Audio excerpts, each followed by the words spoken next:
မိမိတို့ရဲ့မြန်မာမွေးတဲ့ကလေးကိုခုနှစ်နဲ့စားလိုက်အကျွမ်းကနေစပြီးတော့ချလို့အဓိပတိဘာဖြစ်လာရင်အဲ့ဒီစိတ်ကိုပြင်မရမှာဖြစ်ပါတယ်ဘင်းဆရာတော်များများအရက်ထဲမှာရောဗေဒပညာနဲ့ပတ်သက်ပြီးတော့ဘင်းစာအုပ်တွေကိုဖတ်ပြီးတော့နဇွန်နှဖျားနဲ့နော်နဇွန်နှဖျားနဲ့မိမိတို့စာအုပ်တုံးလုံးလောက်ကနေပြီးတော့ဖတ်နှုတ်လေ့လာပြီးတော့မှသိလာတဲ့အတိလေးတွေကမှ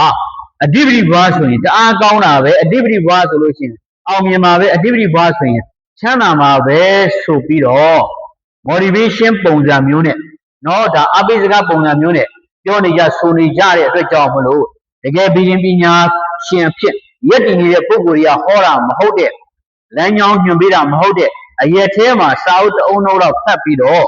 နော်ဒါကြားဘူးနားပါနဲ့ရှောက်ပြောနေတဲ့ပုဂ္ဂိုလ်ရဲ့စကားတွေကြောင့်အဓိပတိဘာဆိုရင်အောင်မြင်မှာပဲလို့တွေးထင်နေတဲ့ညီကောင်မောင်နှမတွေရှိတယ်ဆိုရင်ဒီဗီဒီယိုဖိုင်ကိုမကြည့်ပါနဲ့ကြည့်ရင်ကျွန်တော်ကိုမုန်းမှာဖြစ်ပါတယ်ကျွန်တော်နားလည်ထားတဲ့အရာကျွန်တော်တွေ့ထားတဲ့အရာကျွန်တော်သိထားတဲ့အရာကျွန်တော်တင်ထားတဲ့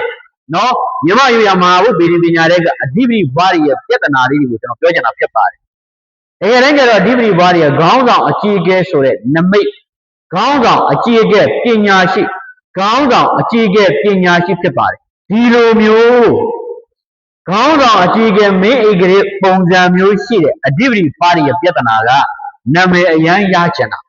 နာမည်တအားရချင်တာနာမည်အရန်ကြီးချင်တယ်ကိုလိုမျိုးကြီးတကယ် celebrity ဖြစ်ချင်တဲ့ဟာမျိုးပြောတာမဟုတ်ဘူးတကယ်ချင်းတွေအပေါင်းအသင်းတွေမိတ်ဆွေတွေမိသားစုတွေအထက်မှာသူဟာအပြစ်အရန်ကိုမှကင်းစင်နေတဲ့လူတရားအဖြစ်နဲ့နေခြင်းထိုင်ခြင်းနဲ့စိတ်ရှိတဲ့အတွက်ကြောင့်မလို့နာမည်တအားရချင်တယ်အဲ့တော့ထင်ပေါ်ခြင်းနဲ့တကယ်ချင်းတွေအုပ်စုလိုက်သွားတဲ့အခါကျရင်သူကနည်းနည်းထင်ထင်ပေါ်ပေါ်လေးဖြစ်နေစေချင်တာမျိုးအခြားသောပုဂ္ဂိုလ်တွေကပြောမလို့ရှိရင်မျက်နှာပွက်နေတာတဲ့သူမျက်နှာပို့ပြီးတော့ပွက်နေတာမျိုးကိုလိုချင်တာဖြစ်ပါတယ်နောက်တစ်ချက်ကအရန်ချင်းဝန်းခံခြင်းနဲ့ဘာလေးပဲပေးလိုက်ပြီးတော့ဟာနင်ပေးရလေးတအားကောင်းတာပဲနင်လာတာအရန်ကောင်းတာပဲနင်လာမှပြည့်စုံသွားတယ်စသဖြင့်ခင်ဗျားရှိတာပို့ပြီးတော့ဆင်ပြီးတယ်ခင်ဗျားကျွန်တော်တို့ပုံမို့ပြီးတော့အထောက်ပံ့ဖြစ်တယ်ခင်ဗျားကကျွန်တော်အားကိုးရတဲ့ပုံကိုတယောက်ပါလို့ပြောတာမျိုးကိုခံခြင်းနဲ့စိတ်အ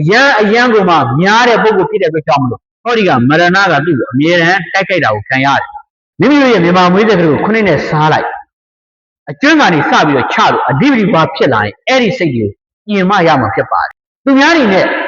မိတ်ဆွေတွေတကယ်ချင်းတွေအပေါင်းအသင်းတွေနဲ့အဲ့ဒီလူတွေရဲ့အပေါ်မှာကိုကအကောင်းပြောခံနေတဲ့စိတ်ရှိနေတဲ့ကာလပတ်လုံးကိုကပိတ်ဆက်ရတဲ့ပုဂ္ဂိုလ်ပဲဖြစ်ပါမယ်ပိတ်ဆက်သူပဲဖြစ်နေမှာဖြစ်ပါတယ်ပိတ်ဆက်သူပဲဖြစ်နေမယ်ထင်ပေါ်ခြင်းတဲ့စိတ်တွေဖြောက်ရမယ်ထင်ပေါ်ခြင်းတဲ့စိတ်ကြောင့်လောဘတွေဖြစ်လာတတ်တယ်ချင်းဝင်းခံခြင်းတဲ့စိတ်ကြောင့်ဘာဖြစ်လာလဲဆိုတော့ကဒဇထိုးဒဇောက်ကန်းနေနဲ့ပြောလို့ရှိရင်အထင်မြင်လွဲမှားမှုတွေအများကြီးကြုံလာဆုံလာရနိုင်တဲ့ကံမျိုးရှိတာဖြစ်တဲ့အတွက်ကြောင့်မလို့မိမိတို့ရဲ့မြန်မာမွေးတဲ့ကလေးကိုခုနှစ်နဲ့စားလာလိုက်လို့အဓိပတိဘာဖြစ်လာတဲ့ပုံကိုယ်တွေအားလုံးဟာဒီလိုမျိုးစိတ်နေစိတ်ထားတွေကိုပြင်ဆင်ပြီးတော့ခေါင်းဆောင်အကြီးအကဲဆိုတာကပညာရဲ့ဩဇာအာဏာရဲ့တေဝချမ်းသာမှုရဲ့သုံးခုနဲ့ပေါင်းပြီးတော့လူတွေကိုလွှမ်းမိုးအုပ်ချုပ်ရတာဖြစ်ပါတယ်အဓိပတိဘာတွေကအဲ့လိုမဟုတ်ဘူးကိုကအနစ်နာခံပြီးတော့ကိုမအောင်မြင်နေပြီသူအောင်မြင်ပြီးရောဆိုတဲ့စိတ်မျိုးနဲ့နေရင်းကနေပြီးတော့ကိုဟာပြောမှဆိုလို့ရှိရင်နာမည်ကြီးထမင်းငယ်ဖြစ်လာမယ်ဘဝမြင့်တဲ့ယောဂရလာမယ်ငါတော့အဲ့လောက်ကလေးကတော့ငါလည်းသိတာပေါ့ဆိုတဲ့စိတ်မျိုးတွေဝင်လာပြီးတော့နောက်ကျကြံခဲ့တဲ့ပုံကိုဖြစ်လာမယ်တခြားသောပုံကိုတော့ပိဿတ်သက်ဖြစ်လာမယ်ကြံလို့ရှိတာဖြစ်တဲ့အတွက်ကြောင့်မလို့မြမယူရမှာဘုဗေဒပညာတွေကနေပြီးတော့မိမိတို့ရဲ့မြန်မာမွေးတဲ့တွေကိုခုနှစ်နဲ့စားလိုက်လို့အကျဉ်းကနေစပြီးတော့ချလိုက်တဲ့အခါမှာအဓိပတိမှာဆုံးသက်ပြီးတော့အဓိပတိဘာတွေဖြစ်လာရင်ဒီအချက်တွေကိုအထုပင်သတိထားဆင်ခြင်ပါလို့ကျွန်တော်ဆရာမင်းရဲ့သင်ကျော်ကနေပြီးတော့အနည်းငယ်သောအကြံပေးလမ်းညွှန်မှုတွေပြုလုပ်ပါတယ်အားလုံးပဲရှင်လန်းချမ်းမြေ့ကြပါစေလို့မေတ္တာဖို့ဆုတောင်းပေးပါတယ်